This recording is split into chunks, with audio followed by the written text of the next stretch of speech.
Assalamualaikum warahmatullahi wabarakatuh. Selamat datang kembali di channel Hikmah Misteri. Dan tentunya masih bersama saya Mas Nara. Apa kabar kalian semua? Semoga selalu baik-baik saja, sehat badannya, dilimpahkan rezekinya, dan dihindarkan dari segala mara bahaya. Di kesempatan kali ini saya akan menceritakan sebuah cerita horor dengan judul Gadis Lintah. Cerita ini ditulis oleh R.A. Adisti. Bagi kalian yang ingin membacanya secara langsung, bisa klik link di kolom deskripsi yang sudah Mas Nara sediakan. Oke, sebelumnya bagi kalian yang beragama Nasrani, selamat Natal dan Tahun Baru. Oke, lanjut. Sebelum ke ceritanya, seperti biasa, bagi kalian yang belum subscribe channel ini, silahkan bisa subscribe dulu dan aktifkan lonceng notifikasinya agar kalian tidak ketinggalan cerita dari channel Hikmah Misteri yang akan selalu menggetarkan hati kalian. Dan jangan lupa juga untuk share and like.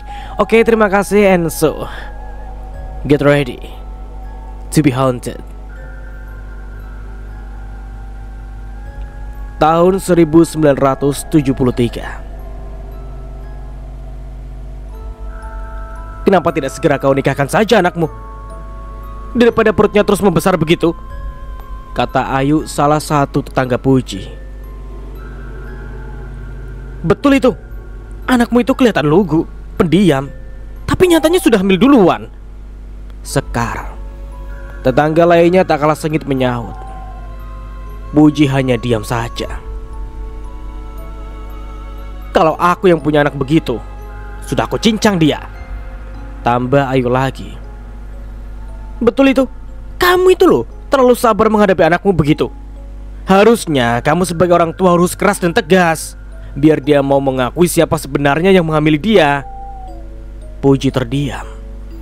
Sesekali terlihat dia menarik nafas panjang. Apa kamu mau nanti anakmu melahirkan anak tanpa bapak? Kamu harus tahu, semua orang di desa ini sudah bermusyawarah. Jika benar anakmu hamil dan tetap tidak mau mengaku, semua orang di sini setuju untuk mengusir kalian dari sini secepatnya. Puji menitikkan air mata mendengar kata-kata yang dilontarkan tetangganya. Entah sudah berapa banyak air mata yang dia keluarkan selama beberapa bulan ini menghadapi berbagai cibiran dan hinaan warga. Mereka menuduh anaknya hamil di luar nikah karena anaknya yang masih berumur 17 tahun perutnya terus membesar layaknya orang yang sedang mengandung. Kami berdua ini sebagai tetangga sekaligus teman yang baik, kami hanya berusaha mengingatkan kamu supaya kamu itu mau lebih tegas dan keras menghadapi anakmu, biar dia akhirnya mengaku. Jika memang kamu tidak sanggup, biarlah kami berdua yang berbicara dengannya, saran Ayu sembari memperhatikan wajah Puji dengan lekat. Sudahlah, aku mohon tolonglah. Aku sudah lelah mendengar semua ini. Aku sudah berkali-kali menanyakan kepada anakku, tapi jawabannya tetap sama. Dan aku sangat yakin bila anakku memang tidak hamil, jawab Puji akhirnya. Kedua tetangganya melongo. Apa bukan hamil namanya? Anak gadis, cantik, putih, molek, tiba-tiba perutnya buncit begitu, sementara belum ada lelaki yang menikahinya. Kamu itu sudah gak waras, Puji. Apa kamu takut dengan anakmu ya? Hah? Ya sudah, biar kami saja yang berbicara dengannya. Biar kami yang tanyakan siapa laki-laki yang sudah menggaulinya.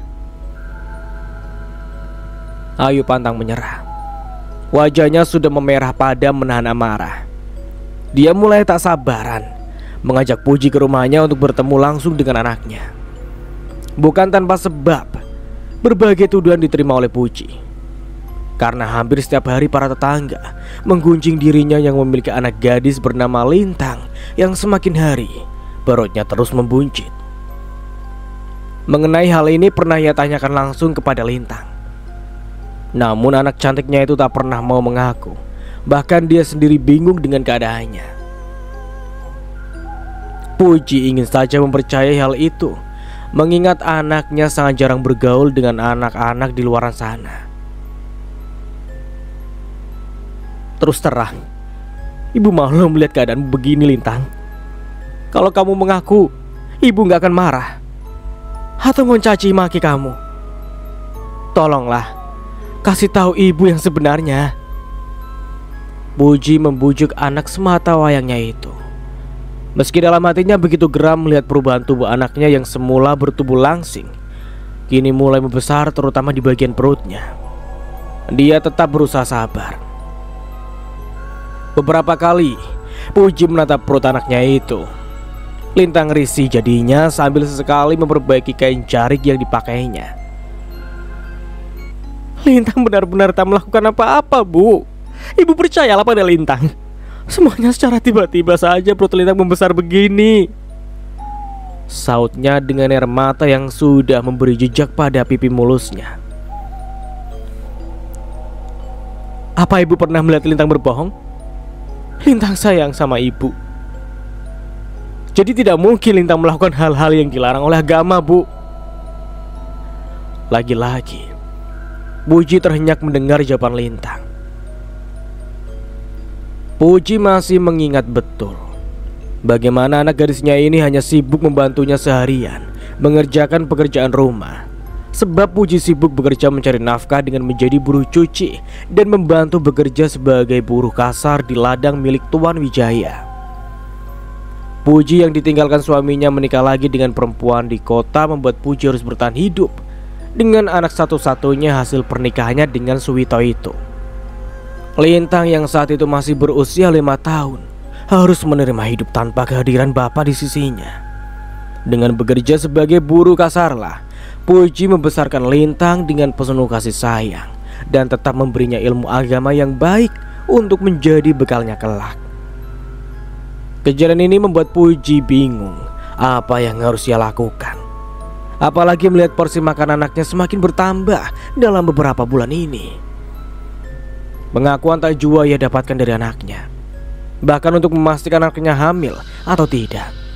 Beberapa kali Puji mengendap-endap mengintip anaknya sehabis mandi dan mulai berpakaian. Puji terlonjak melihat perut Lintang layaknya perempuan hamil 7 bulan. Meski begitu, dia tetap ingin anaknya mengakui tanpa kekerasan yang dilakukannya. Dia kasihan dengan anak semata wayangnya tersebut. Puji tahu benar kendati tanpa pengawasan bagaimana kelakuan anaknya yang menurutnya memang tak mungkin melakukan hal yang tidak-tidak. Dia hanya berharap suatu saat akan ditunjukkan kebenarannya. Lamunan Puji terhenti ketika Ningsih, kakak kandung Puji, berlari kecil menghampirinya dengan wajah tegang. Puji, Ayu juga sekar dia mengamati wajah Ningsih saat dia sudah ada di hadapan mereka. Ada dokter yang berkunjung ke desa kita. Sekarang ini semua orang sedang berkumpul di balai desa. Sekalianlah kamu ajak Lintang untuk periksa biar tahu dia hamil atau tidak. Suara nyaring Ningsih membuat Puji menunduk malu. Puji diam nampak berpikir, namun Ningsih nampak tak sabaran. Dia meminta Puji segera membawa Lintang ke balai desa untuk mendapatkan pemeriksaan. Ayolah Puji, setidaknya kita bisa tahu bagaimana anakmu nanti. Jika dia mengaku, kita akan segera mencari laki-laki itu supaya cepatnya dinikahkan. Apa kamu mau kampung kita ini sial hanya gara-gara kamu terlalu melindungi anak gadismu itu? Atau kamu mau menunggu sampai kamu dan anakmu diusir dari kampung ini? Puji bukannya tak mau anaknya diperiksa, akan tetapi dia malu dan takut jika benar anaknya terbukti hamil, sementara dia belum menikah sama sekali. Anaknya yang pendiam dan lebih banyak menghabiskan waktu di rumah, tiba-tiba nanti dinyatakan hamil. Entah bagaimana dia akan menghadapi warga desa ini. Ayolah, kamu jangan melindungi anakmu itu. Hari ini harus kita buktikan bahwa perutnya yang buncit itu memang karena hamil, sebut Ningsih. Puji pun pasrah. Lintang, Lintang, kamu di mana? Teriak Ningsih. Sementara Ayu, Sekar juga Puji hanya menunggu di luar. Ningsih yang menerobos masuk ke dalam rumah bambu milik Puji. Hanya berselang 5 menit Ningsih sudah membawa Lintang yang masih menggunakan kain jarik saja di tubuhnya. Sepertinya dia baru saja selesai mandi sore. Ningsih menarik tangan Lintang dengan paksa. "Tolong kak, jangan paksa Lintang. Kita bisa bicara baik-baik dengannya." Puji memohon, tatapan mata Ningsih dengan sinis. "Mau bicara baik-baik bagaimana lagi? Apa matamu sudah buta? Coba kamu lihat dengan jelas. Lihat dengan jelas perutnya yang sudah hampir pecah begitu." Hardik Ningsih masih terus memegang tangan keponakannya tersebut. Lintang menangis memandang wajah ibunya, meminta pembelaan. Bukan Ningsih namanya jika dia tidak berlaku tegas. Dua bersaudara itu sudah seperti dua sisi mata koin. Ningsih keras sementara Puji sangat lembut hatinya. Ningsih terus menarik tangan Lintang dibantu oleh Ayu dan Sekar. Puji yang ingin menolong didorong begitu saja sampai tersungkur. Lintang akhirnya benar-benar dibawa ke balai desa. Puji menyusul di belakang mereka dengan tangisnya. Dalam perjalanan berjalan kaki kurang lebih selama hampir 40 menit. Akhirnya mereka sampai di balai desa. Semua mata tertuju pada Lintang yang hanya mengenakan kain jarik tanpa baju atasan. Kulitnya yang putih mulus membuat para lelaki meneguk salivanya. Akhirnya perempuan pembawa sial ini dibawa juga ke sini. Ayo, cepat periksa dia, Pak Mantri. Kami tidak mau menampung perempuan yang hanya bisa membawa sial di kampung ini, teriak Tejo, suami Ayu, disambut riuh warga lainnya yang setuju. Saat mereka baru saja tiba di balai desa, orang yang dipanggil mantri atau dokter dari desa sebelah tersebut menyambut Lintang dan memintanya mengikutinya ke sebuah ruangan. Pak Mantri bernama Suwandi, ditemani oleh asistennya yang bernama Rati. Warga duduk menunggu harap-harap cemas, tak sabaran menanti hasil pemeriksaan Lintang. Tak lama Suwandi bersama Rati keluar dari ruangan yang hanya disekat oleh gorden bunga-bunga itu dengan wajah yang nampak tegang. Sedangkan Lintang diminta tetap berada di dalam ruangan demi keamanan dirinya.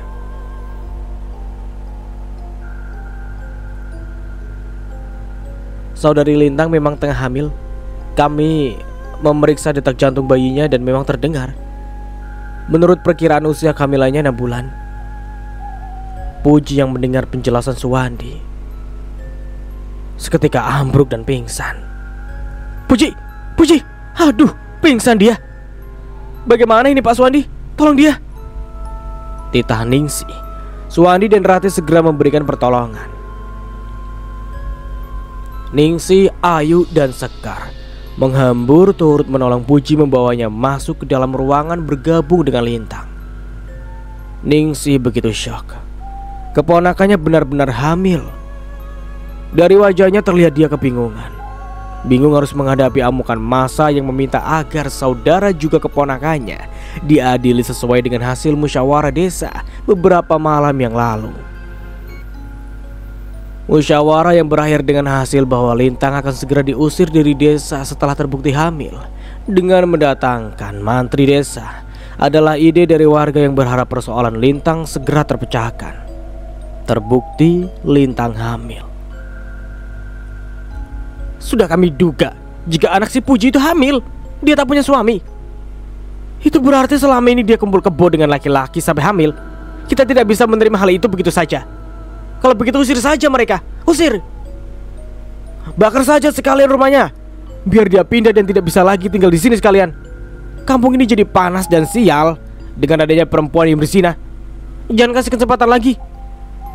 Perempuan hamil yang kini bikin sial itu. Bunuh saja perempuan itu bersama ibunya sekalian, daripada kampung ini sial. Suara teriakan terus bersahutan. Lintang yang mendengar dari dalam hanya bisa menangis terisak. Kamu sudah dengar kan? Apa yang kamu lakukan sampai kamu hamil begini? Ibumu yang tak tahu apa-apa akan ikut menanggung dosamu, Lintang. Kamu memang bikin malu keluarga. Sengit Ningsih sambil berurai air mata.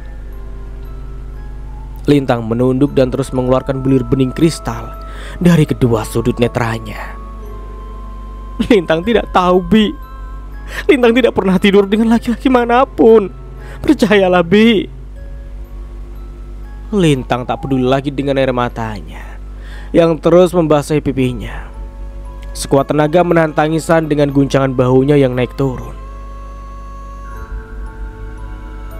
Hasil pemeriksaan sudah membuktikan semuanya, Lintang.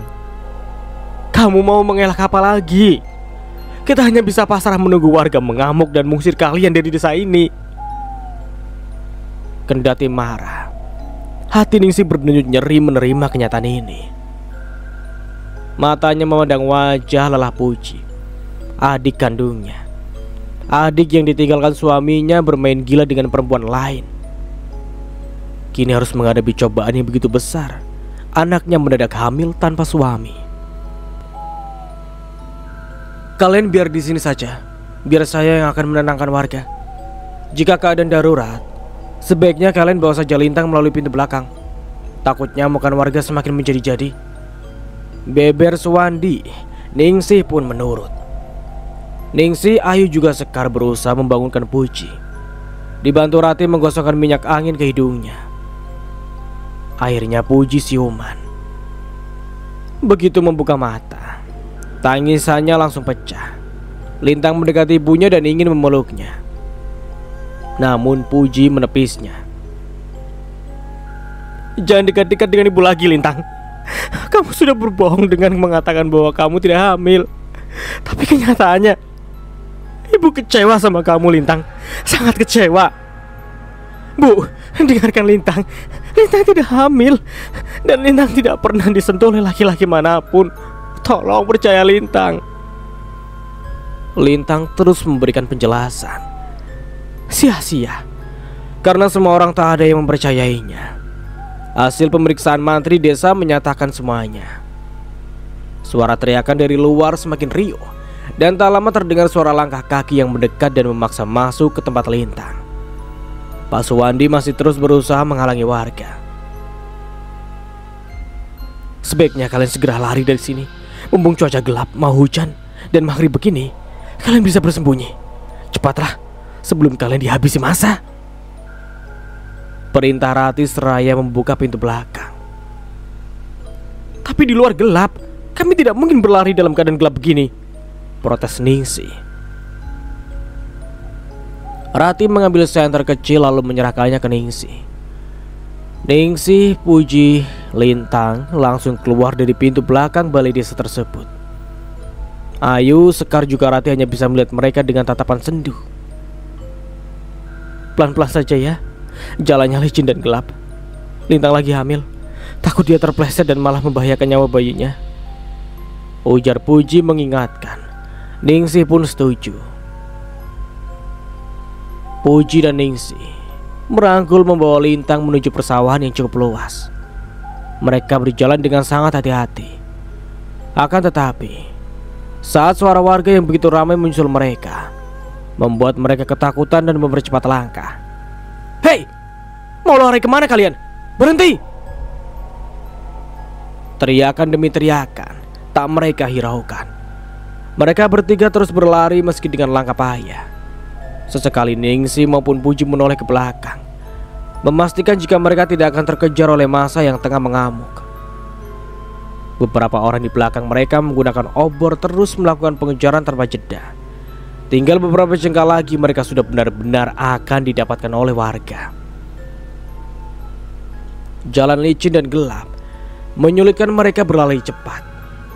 Lintang merintih kesakitan sambil memegang perutnya. Ningsih maupun Puji bingung, sebab jika mereka menghentikan langkah, dipastikan akan langsung berhadapan dengan warga. Akan tetapi bila mereka tidak berhenti, Lintang akan semakin kesakitan. Kita harus berhenti, Kak. Lintang kesakitan. Khawatir dia mau melahirkan, pinta Puji sambil memperhatikan wajah Lintang dengan cemas. Ningsih akhirnya setuju. Sakit. Sakit, Bu. Lintang sudah tak kuat. Lintang sudah gak kuat lagi. Lintang sudah tidak bisa melangkah lagi. Puji dan Ningsih akhirnya menyerah. Mereka berdua mendudukan Lintang persis di tengah jalan pematang sawah. Puji membuka pakaiannya kemudian memakaikannya pada anak sematawayangnya tersebut. Cuaca maghrib dingin menusuk tulang, ditambah cuaca mendung seakan hendak turun air dari langit. Saat mereka sibuk membantu Lintang, saat itu pula warga sampai di hadapan mereka.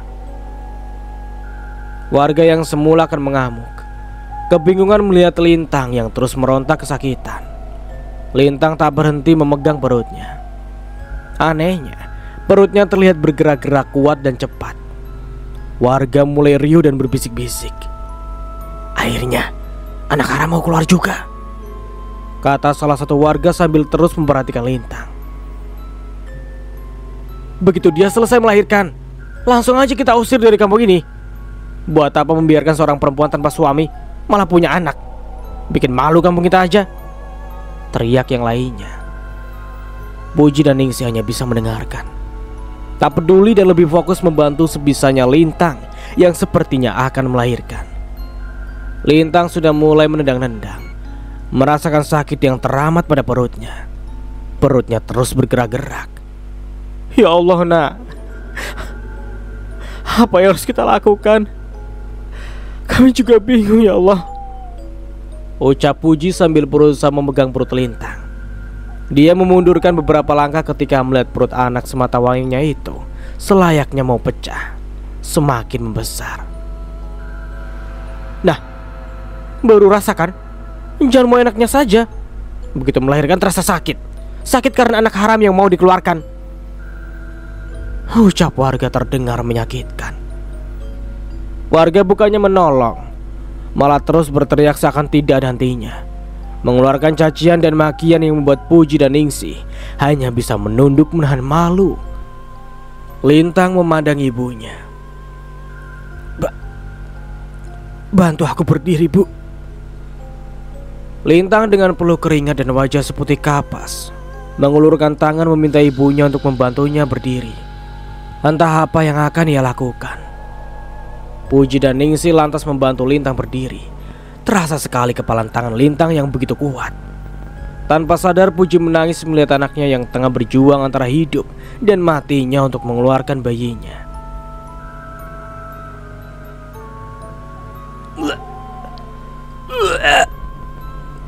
Lintang mulai memuntahkan sesuatu dalam mulutnya, sesuatu yang hitam dan bergerak-gerak.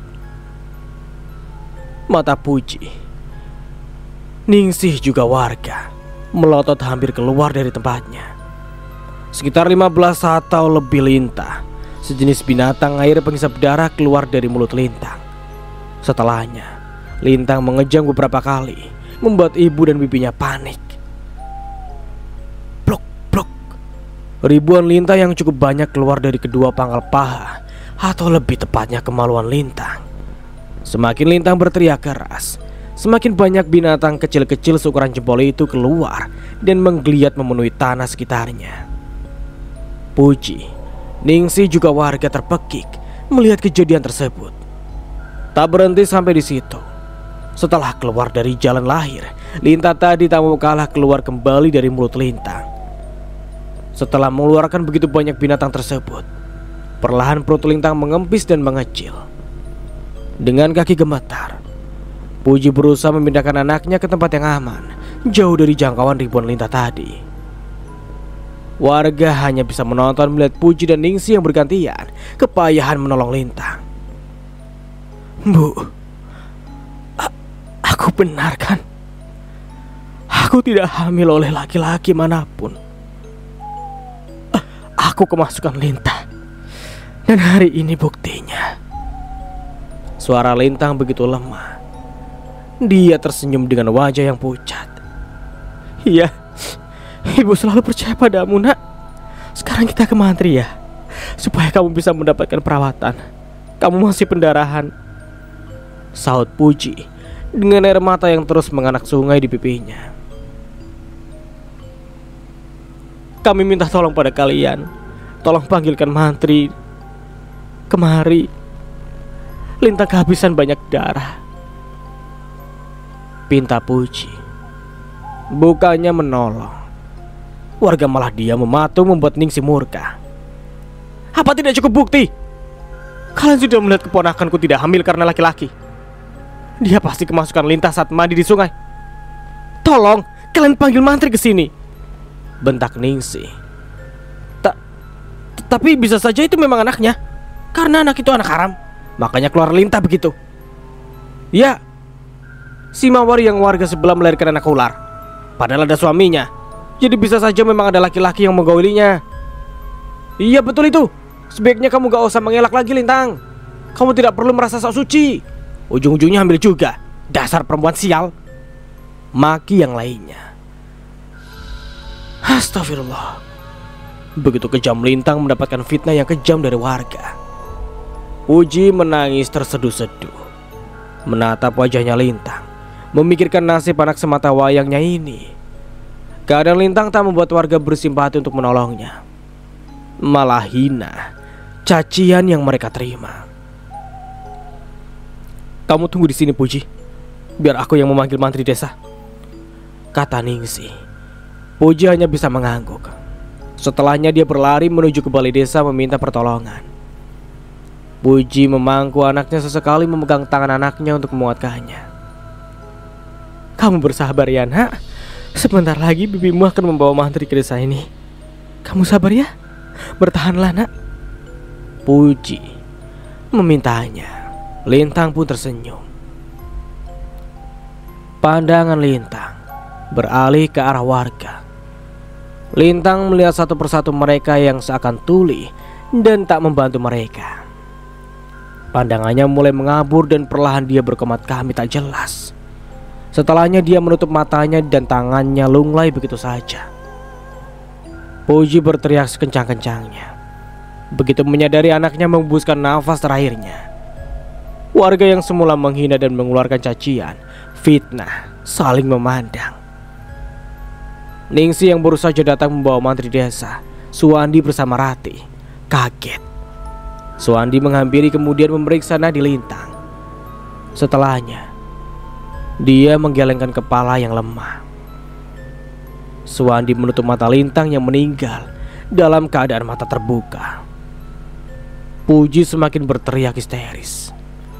Ningsih pun tak bisa menahan laju air matanya melihat keponakannya meninggal dunia dalam keadaan mengenaskan. Ya Allah, apa kesalahan aku sampai dia begini?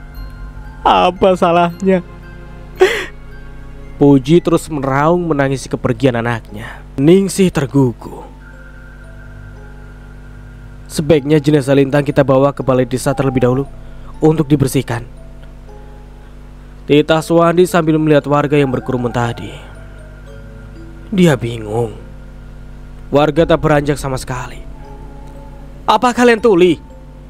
Lintang perlu diangkat sekarang ke balai desa, sengit Ningsih. Beberapa orang warga lantas gegas berusaha mengangkat tubuh Lintang yang penuh dengan darah. Puji melarang warga mengambil anaknya. Jangan ambil Lintang dariku. Hanya dia yang aku punya. Tolong jangan ambil dia. Lintang, jangan tinggalkan ibu nak. Puji meracu tak karuan. Ningsih mendekat, memeluk berusaha menenangkan adiknya itu. Puji, tolong dek. Lintang sudah meninggal. Dia harus dikubur segera. Kamu harus terima kenyataan kalau Lintang sudah tidak ada lagi, dek. Yang sabar ya. Ningsih mengeratkan pelukan. Puji terus menangis. Lintang akhirnya dibawa ke balai desa untuk diproses pembersihan jenazahnya. Jenazah Lintang dibawa ke balai desa untuk dibersihkan. Beberapa orang petugas yang biasa memandikan jenazah diminta untuk datang. Selang 15 menit, hujan turun dengan sangat deras, disambut dengan petir dan guntur yang terdengar menggelegar. Kita harus menunggu terlebih dahulu petugas kampung yang biasa membantu memandikan jenazah. Selain itu, Kardi sama Imam disuruh memanggil Mak Bayah untuk memandikannya, jelas Soeharto, kepala kampung. Jalan licin, pasti Kardi dan Imam juga warga lainnya kesulitan menjemput pemandi jenazah. Hujan begitu derasnya, mana petir dan guntur lagi. Semoga saja mereka baik-baik saja, saut Tejo suami Ayu. Jenazah Lintang diletakkan di ruang pengobatan, ditunggu oleh Ratih, Puji, Ningsih juga Sekar dan Ayu. Puji dan Ningsih masih saja menangis. Ratih, Ayu maupun Sekar hanya bisa bungkam. Sudah lebih dari 2 jam, rombongan pemandi jenazah belum juga datang. Mereka menunggu dengan gelisah. Kain putih yang menjadi penutup jenazah Lintang mulai memerah bercampur dengan darah yang ada di tubuh gadis malang itu. Tak lama terdengar suara ribut-ribut di depan. Ningsih meminta kepada Sekar dan Ayu untuk menjaga Puji. Setelahnya dia bergegas berjalan keluar balai. Di sana dia melihat Kardi dan Imam telah datang. Namun Mak Baya dan yang biasa membantunya tidak terlihat. Ada apa dengan Mak Baya? Tanya Ningsih sembari memperhatikan wajah warga yang ada di depan balai desa tersebut. Mak Baya sama anggotanya masih membantu pemandian jenazah warga di desa sebelah dan baru akan pulang besok pagi. Cuacanya hujan begini, kemungkinan Mak Baya menginap di sana. Tak mungkin pulang, saut Kadir. Bagaimana ini Pak Suharto? Apa keponakanku harus dikubur dalam keadaan tidak suci? Menunggu Mak Baya juga tak mungkin, ungkap Ningsih memandang kepala kampung itu dengan wajah cemas. Begini saja, beberapa perempuan yang ada di sini sebaiknya mulai memandikan jenazah sebisanya. Nanti biar kami para lelaki yang akan menyiapkan peralatan untuk mandinya, saran Suharto. Warga lainnya setuju. Ningsih menghela nafas panjang. Maksudnya asal mandi begitu? Ningsih ragu, apalagi melihat Suharto menganggukkan kepalanya dan diikuti dengan warga lainnya. Ningsih langsung masuk ke dalam ruangan pengobatan menemui Puji. Puji yang masih terlihat syok dan terus memandangi jenazah anaknya itu menoleh ketika melihat Ningsih masuk. Dek, Mak Baya berhalangan karena masih memandikan jenazah di kampung sebelah. Jadi terpaksa jenazah Lintang akan tetap dimandikan oleh kita perempuan-perempuan yang ada di sini. Sementara laki-laki yang akan menyiapkan peralatan mandi untuk Lintang, sebut Ningsih. Puji semakin menangis. Lintang sudah mendapatkan fitnah di sisa hidupnya. Kini saat dia sudah meninggal, mengapa dia tidak dimandikan selayaknya? Kata-kata Puji terasa begitu sendu dan membuat Ningsih tak bisa berbuat banyak. Sabar ya dek, Lintang harus dimandikan dan dikubur malam ini juga. Kita tidak mungkin membiarkan dia semalaman di sini, saut Ningsih. Dari awal kamu hanya bisa bilang sabar dan sabar terus. Lintang bukan anakmu. Kau tidak tahu bagaimana rasanya ikut menjadi bahan gunjingan orang sekampung. Kamu juga tidak tahu rasanya malu. Sementara apa yang kalian katakan, semuanya tidak ada yang benar. Puji tak melanjutkan kata-katanya. Dia menghampiri jenazah Lintang dan lantas memeluknya. Lintang, anakku harus mati hanya karena tuduhan kalian. Kalian memang kejam. Kalian menuduh anakku yang lugu dengan bilang dia sok suci. Tapi nyatanya dia meninggal karena melahirkan ribuan lintah dari perutnya. Aku yakin lintah itu masuk ke dalam perutnya saat dia mandi di sungai. Tapi bagaimana dengan fitnah kalian? Bahu Puji naik turun menahan isak tangisnya. Kami minta maaf Puji. Apapun itu kami meminta maaf. Kami tidak bermaksud menuduh anakmu yang bukan-bukan. Kami hanya... Ucapan Sekar terhenti saat mata merah penuh tangis milik Puji menatapnya dengan tajam dan sinis. Puji yang selalu dikenalnya lembut dan pendiam kini garang karena keadaan. Sekar, Ayu maupun Ningsih tak bisa menyalahkan Puji. Siapapun yang berada di posisinya akan melakukan hal yang sama. Sakit, tak berdarah. Hah?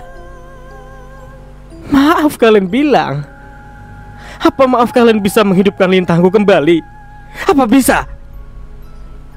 Puji berdiri dan ingin memukul Sekar, namun ditahan oleh Ningsih dan Ratih. Sudahlah dek, semua sudah terjadi. Sekarang bagaimana kita fokus membersihkan Lintang, kemudian segera menguburkannya, agar dia tidak ditelantarkan terlalu lama di sini. Beber Ningsih. Ratih mengangguk. Betul itu bu. Sekarang bagaimana kita mendoakan agar Lintang bisa tenang di alamnya kini? Ibu berusaha ikhlas ya, supaya Lintang bisa pergi dengan tenang. Ratih mendekati Puji, berusaha menenangkannya. Puji kembali menangis. Tangannya gemetar dan tubuhnya mulai goyang. Tak lama dia pun ambruk pingsan.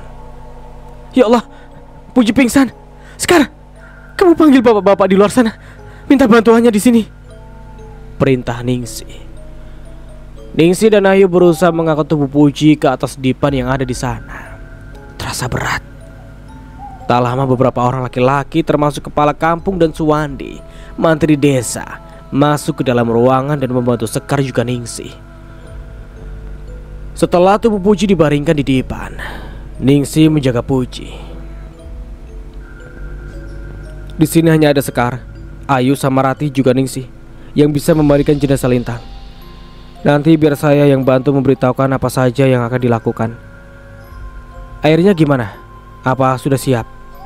Tanya Suwandi. Beberapa orang laki-laki tadi mengangguk mengiyakan. Semua sudah siap Pak Wandi. Air sudah kami siapkan termasuk sabun dan lain-lain sesuai permintaan Bapak tadi. Meja tempat mandinya di belakang juga sudah siap. Hanya tinggal mengangkat jenazahnya saja ke belakang, jawab salah satu dari mereka.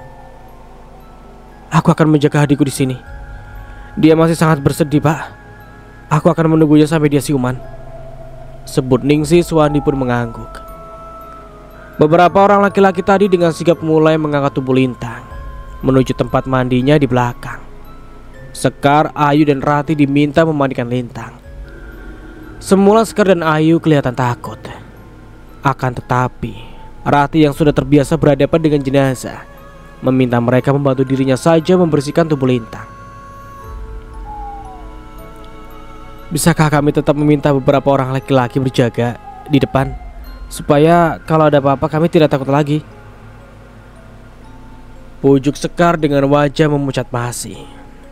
Tenanglah, tidak ada apa-apa. Kami semua akan menunggu di depan pintu belakang. Kalau nanti kalian kehabisan air mandi, tinggal kasih kode saja dengan melambaikan tangan atau berteriak, jawab salah satu laki-laki yang membantu tadi. Tempat pemandian Lintang di atas meja yang disusun dua. Kemudian di tiap dinding ditutup oleh kain jarik yang disambung, sehingga proses pemandian tertutup dan hanya bisa dilihat mereka bertiga. Ratih perlahan membuka penutup kain jenazah Lintang. Lintang nampak seperti orang tertidur dengan tenang. Sekar dan Ayu diminta untuk mengambilkan air dan sabun. Baru saja Sekar ingin mengambil sabun, dia melihat dengan jelas kaki Lintang bergerak. Ah! Ada apa Sekar? Ayu kaget mendengar teriakan Sekar yang tiba-tiba. Ratih yang pelan-pelan membuka pakaian Lintang pun terlonjak. Kakinya, kakinya, aku lihat tadi bergerak, imbu Sekar sambil menunjuk ke arah kaki Lintang yang kaku. Kamu itu terlalu ketakutan. Sampai-sampai orang sudah mati begitu kamu bilang bergerak. Aneh aja kamu. Tukas Ayu, dia nampak sedikit kesal seraya memegang dadanya. Kalian sudahlah, sebaiknya kita segera melakukan ritual mandinya, biar Lintang segera dikubur malam ini juga. Begitu kata kepala kampung tadi, Lintang wajib dikuburkan malam ini juga. Lirih Ratih masih terus dengan aktivitasnya. Sekar dan Ayu begitu jijik melihat banyaknya darah yang masih tersisa di tubuh Lintang. Tak begitu dengan Ratih yang merupakan pembantu mantri desa. Dia begitu telaten melaksanakan tugasnya. Ratih kemudian mengambil gayung dan sabun. Ketika dia menunduk, Sekar dan Ayu justru melihat kaki dan tangan Lintang bergerak. Mereka berdua menutup mulut serentak, memekik pelan dengan mata melotot takut.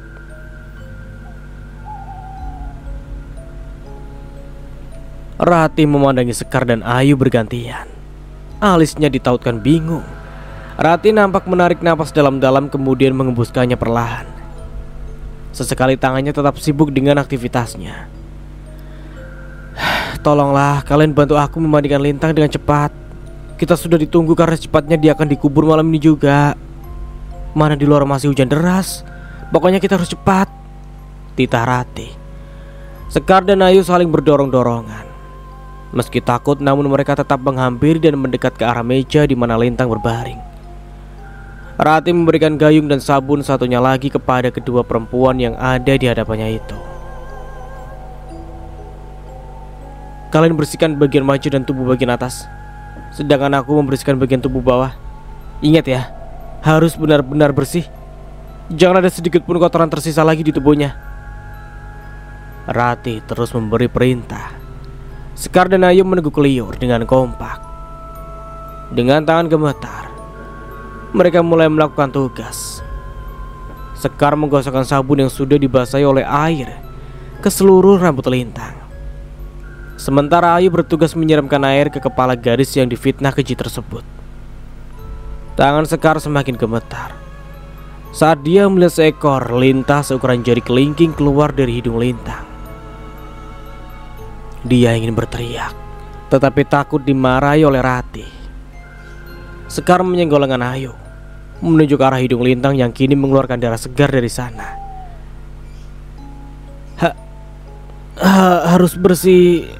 Harus bersih sekali ya?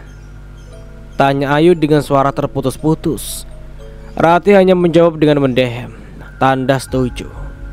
Dengan perasaan geli menggunakan ujung gayung, Ayu mencongkel Lintah dan membuangnya begitu saja ke lantai. Kemudian mereka fokus membersihkan muka dan dada Lintang. Hah? Apa itu? Seru Sekar ketika tangannya menyentuh benda kenyal di sekitar ketiak Lintang. Rati menoleh dan memeriksa begitu tangan Lintang diangkat. Wajah ketikanya kaget karena lintah bersusun berbaris di sekitar lengan bagian dalam. Lintah tersebut nampak berpesta pora menikmati darah Lintang yang sudah mulai membeku. Rati dengan kaget membanting lengan Lintang, dan ketiganya langsung mundur serentak apalagi saat Lintang perlahan membuka matanya. Gerakan kepalanya menoleh persis kepada mereka. Ketiga perempuan tadi tanpa aba-aba langsung berlarian. Tolong! Tolong! Tolong! Teriakan mereka terdengar di telinga beberapa laki-laki yang sedari tadi masih menunggu di pintu belakang. Hei! Ada apa kalian berlarian begitu? Bentak salah seorang dari laki-laki di sana. Lintang, Pak! Mayatnya bangun lagi. Dia bangun, membuka matanya. Mengerikan. Terang Sekar dengan napas tersengal-sengal ketakutan. Kalian itu ada-ada saja. Mana ada sejarahnya orang yang sudah jelas-jelas mati tapi hidup lagi. Tapi betul, Pak. Mayatnya langsung membuka mata dan mulai ke arah kami. Mukanya yang pucat menakutkan. Apalagi di bagian tubuhnya masih banyak tersisa lintah di sana. Saut Rati yang baru saja melihat kejadian seperti itu selama beberapa tahun bertugas mendampingi mantri desa. Iya, Pak. Kalau Bapak tidak percaya, sebaiknya Bapak lihat sendiri saja untuk memastikan. Kami bertiga rasanya tidak bisa melanjutkan memandikan mayatnya lagi. Mengerikan, ungkap Ayu. Rati dan Sekar menjawab dengan anggukan. Ayo, Pak, kita periksa, ajak salah satu dari laki-laki itu. Sekitar 4 orang langsung gegas menghampiri jenazah Lintang yang masih dalam keadaan polos karena Rati tak sempat menutup kembali jenazah Lintang. Begitu mereka sampai di sana, tubuh putih mulus milik Lintang secara tanpa sadar membuat mereka meneguk salivanya. Cantik sekali. Tanpa sadar salah seorang dari mereka bergumam. Apa yang kalian lihat itu? Ningsi tiba-tiba muncul dan langsung gegas menutup aurat keponakannya. Matanya menatap sinis kepada laki-laki yang ada di sana. Mereka hanya bisa menunduk malu mengetahui kelakuan mereka yang mengambil kesempatan melihat keseluruhan tubuh Lintang meski sudah dalam keadaan tidak bernyawa. Kalian pikir keponakan ini tontonan gratis ya? Dasar kalian tidak tahu malu. Pintar mulut kalian menuduh Lintang hamil dengan laki-laki di kampung ini, tapi giliran diperlihatkan tubuh Lintang, kalian tidak menolak. Cih. Ningsih meludah, tak bisa menahan amarahnya. Jika saja ia tak cepat tanggap berlari menghampiri saat mendengar suara teriakan dari belakang, mungkin saja Lintang akan menjadi tontonan gratis yang cukup lama oleh laki-laki yang rata-rata sudah berkeluarga ini. Kalian tunggu apa lagi? Panggil ketiga perempuan itu kemari. Aku yang akan memimpin memandikan Lintang. Bentakan Ningsih membuat mereka gelagapan. Selang beberapa menit, Ratih, Sekar dan Ayu sudah ada di hadapan Ningsih. Ningsih langsung meminta mereka bertiga membantunya membersihkan tubuh Lintang. Sesaat mereka bertiga melihat keadaan jenazah Lintang telah kembali seperti semula. Tak ada yang aneh. Mereka saling pandang berpandangan, bingung, namun ingin menolak memandikan. Mereka justru takut dengan kemurkaan Ningsih. Sekitar hampir setengah jam, akhirnya jenazah Lintang selesai dimandikan, dan selama ada Ningsih, tidak ada satupun kejadian janggal seperti yang mereka alami tadi. Mereka bisa bernafas lega karena semuanya berjalan dengan lancar. Kepala kampung, Soeharto, sudah memerintahkan sebagian warga mengambil keranda di surau, sedangkan warga lainnya diminta untuk menggali kubur agar saat selesai dimandikan, Lintang akan segera dikemumikan. Hujan tidak juga berhenti, Pak. Gimana ini? Apa tidak ditunda saja sampai besok baru dikubur? Saran salah seorang warga. Tidak bisa. Kita tidak punya waktu lagi karena perempuan yang meninggal saat melahirkan seperti Lintang, jika dibiarkan bermalaman tidak segera dikubur, menurut ada di sini, justru akan banyak makhluk halus yang akan mengisi raganya dan mayatnya bisa bangun. Kita tidak mau hal itu terjadi. Sebaiknya kita lakukan malam ini juga, meski cuaca tidak mendukung, terang Soeharto. Warga pun pasrah dan segera menyelesaikan proses penguburan Lintang. Puji yang sudah siuman didampingi kembali oleh Ningsih. Mata Puji masih sembab, tak berhenti menangis. Dia memandang sedih anaknya yang tidak akan pernah bersamanya lagi. Aneh ya, bukannya tadi saat kita mandikan Lintang masih betah di tubuh Lintang, dan dia beberapa kali bergerak dengan wajah pucat dan tatapan tajamnya menakutkan. Tapi begitu bibinya ikut memandikan, semuanya berjalan dengan baik-baik saja. Lintang tidak ada, Lintang pun tak sedikit pun bergerak. Apa tadi kita mimpi ya? Lirik Sekar dengan suara pelan. Iya nih, aku juga merasakan aneh yang luar biasa. Dan baru kali ini aku bertugas memandikan jenazah dan jenazahnya itu bergerak. Aku tadi jelas melihat dia membuka matanya loh, terus menoleh ke kita, melihat kita. Pandangannya itu membuat bulu kuduku merinding. Saut Ratih tak mau kalah sambil mengelus bulu tangannya yang meremang. Iya, aku juga. Semoga saja tidak ada apa-apa lagi ke depannya. Aku takut. Syukur saja suamiku Tejo masih ada di sini, jadi aku bisa pulang sama-sama ke rumah nanti.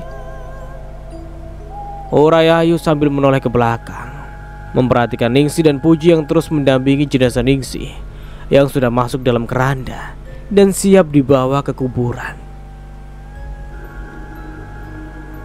Baru saja jenazah Lintang akan dibawa ke kuburan, salah seorang warga berlari mendekat menerobos hujan.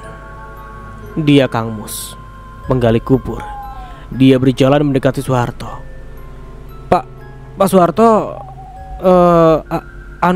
kuburan baru saja selesai digali dan siap untuk memasukkan jenazah ke sana. Tapi kami semua ketakutan karena dari dalam lubang dipenuhi lintah yang cukup banyak. Jadi bagaimana kita akan menguburkannya? Sebut Kang Mus. Soeharto sontak kaget mendengar kejadian tersebut, mengingat baru kali pertama hal ini terjadi. Lagi pula, lintah adalah binatang yang diketahui hanya hidup di sekitaran sungai dan sangat jarang sekali ada di darat. Dia pun mengernyitkan dahinya. Mengapa bisa begitu? Bukannya lintah hanya hidup di sungai? Apa mereka sudah pindah tempat tinggal? Kamu jangan aneh-aneh, Kang. Kita ini sudah siap akan menguburkan jenazah almarhumah Lintang, dan kita tidak bisa menunggu lagi terlalu lama. Soalnya ini waktu sudah mau menunjukkan tengah malam loh. Kita harus cepat-cepat. sahut Pak Soeharto. Beneran Pak, saya tidak mengada-ngada. Memang begitu kenyataannya. Kalau Bapak tidak percaya, silakan saja langsung ke kuburan. Jadi Bapak bisa lihat langsung keadaan di sana. Tono sama Toto sudah bersiaga di sana. Saya kemarin ingin melaporkan saja gimana baiknya, jelasnya dengan terus menatap kepala kampung itu dengan seksama. Dan sampai di sini dulu ceritanya. Nantikan kelanjutan ceritanya di part berikutnya. Dari saya mohon maaf bila ada salah kata atau dalam penyampaian cerita. Akhir kata, wassalamualaikum warahmatullahi wabarakatuh. Sampai jumpa di video berikutnya.